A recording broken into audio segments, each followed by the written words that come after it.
4 বছর আগে সে রাতটা এখনও ভুলতে পারেনি ব্রাজিল সাপোর্টাররা।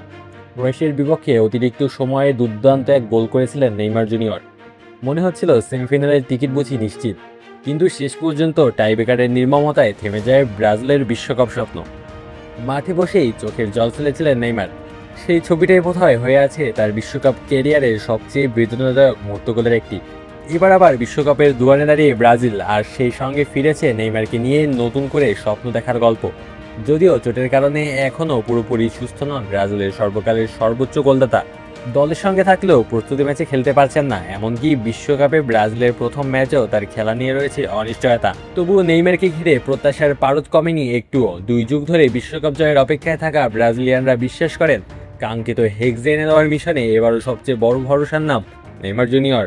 তবে নিজের উত্তরাধিকার নিয়ে নেইমারের ভাবনা ভিন্ন। তার বিশ্বাস, বিশ্বকাপ জিতুক বা না জিতুক, ফুটবল ইতিহাসে নিজের জায়গা তিনি ইতোমধ্যেই তৈরি করে ফেলেছেন।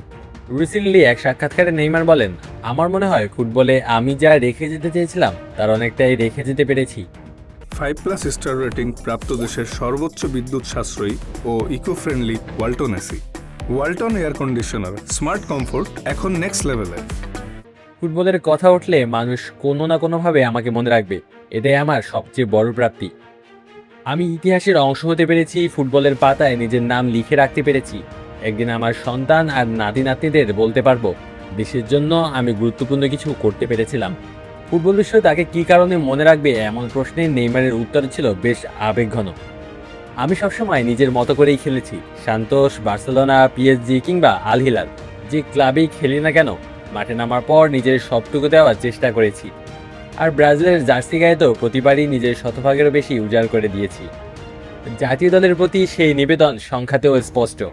ব্রাজিলের হয়ে 128 ম্যাচে 79 গোল করেছেন নেইমার, যা দেশটির ইতিহাসে সর্বোচ্চ। তার ঠিক পেছনে রয়েছেন কিংবদন্তি পেলে, যার গোল সংখ্যা 77। 2023 সালে উরুগুয়ের বিপক্ষে ম্যাচের পর দীর্ঘ সময় জাতীয় দলের বাইরে ছিলেন তিনি। চোট, পুনর্বাসন আর অনিশ্চয়তার মধ্য দিয়ে কেটেছে অনেকটা সময়। বিশ্বকাপের আগে নতুন কোচ কার্লো আনচেলত্তি তাকে দলে রাখবেন কিনা সেটিও ছিল বড় আলোচনার বিষয়। কিন্তু সব জল্পনা কল্পনার অবসান ঘটিয়ে শেষ পর্যন্ত ব্রাজিল স্কোয়াডে জায়গা করে নিয়েছেন নেইমার।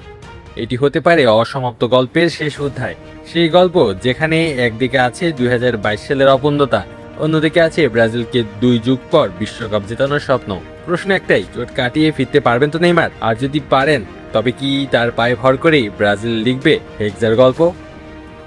আলু আসি তালুকদার, অন ফিল্ড।